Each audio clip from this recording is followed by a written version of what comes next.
Lapor apel gelar pasukan operasi mantap berata Rencong 2018. Siap dimulai. Laksanakan.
Peserta telah dilaksanakan. Laporan selesai. Kembali ke tempat. Dari Polres dan Kodim dan didukung oleh dari Pemda siap ya, harapan kami masyarakat untuk tetap menjaga ketertiban. Ada hal-hal yang ingin mengaco segera dilaporkan, dan kita masyarakat Aceh Tenggara sesuai dengan tagline-nya Sepakat Segenap, mudah-mudahan pemilu 2019 aman, tertib, tidak ada hal yang mengganggu. Sebagai pengawal keamanan begitu ya Bapak dalam pemilu serentak 2019 nanti, apa saja yang dilakukan TNI Polri begitu untuk mendewasakan masyarakat dalam berdemokrasi?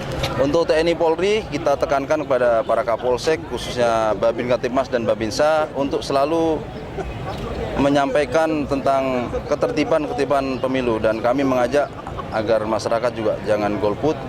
Satu suara ini menentukan untuk ketertiban bangsa ke depannya. Berarti sudah dilakukan sosialisasi begitu Pak ya? Sudah dilakukan sosial yang telah dilaksanakan.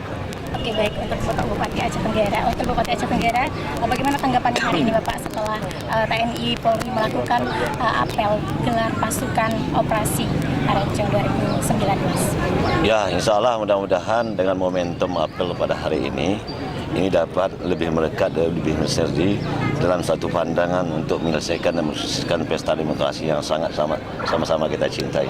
Nah, menjelang pemilu serentak 2019 di Aceh Tenggara khususnya Bapak, bagaimana Bapak melihat nuansa di masyarakat Bapak? Salah satu tidak jauh berbeda, karena kita yakin dan saya yakinnya bahwa masyarakat Aceh Tenggara sudah terbiasa dalam pesta demokrasi, baik dari jenjang desa dan pileg. Ini bukan sekali ini saja, tapi ini sudah berulang-ulang. Nah, untuk itu kita utamakan satu kesatuan untuk perbedaan, karena ada perbedaan inilah makanya kita bangun satu kesatuan. Dari kacamata Bapak, bagaimana Pak melihat kesiapan TNI Polri Bapak dalam mengawal keamanan? Insya Allah mudah-mudahan dengan kita dukung bersama rakyat, TNI Polri bisa. Baik, untuk Pak Dandim, Pak, ada mungkin sampaikan Bapak terkait dengan pileg. Terima kasih sebelumnya dari kami pihak Kodim selalu dan senantiasa untuk berupaya membantu semaksimal mungkin tugas-tugas dari Pemda dengan kepolisian dalam rangka pengamanan pemilu ini. Dan kami tetap tegaskan bahwa kami TNI Polri adalah netral. Kami akan mendukung pelaksanaan pemilu hingga aman dan rakyat bisa dengan bebas dan mudah untuk memberikan suaranya. Oke, baik, terima kasih banyak Pak.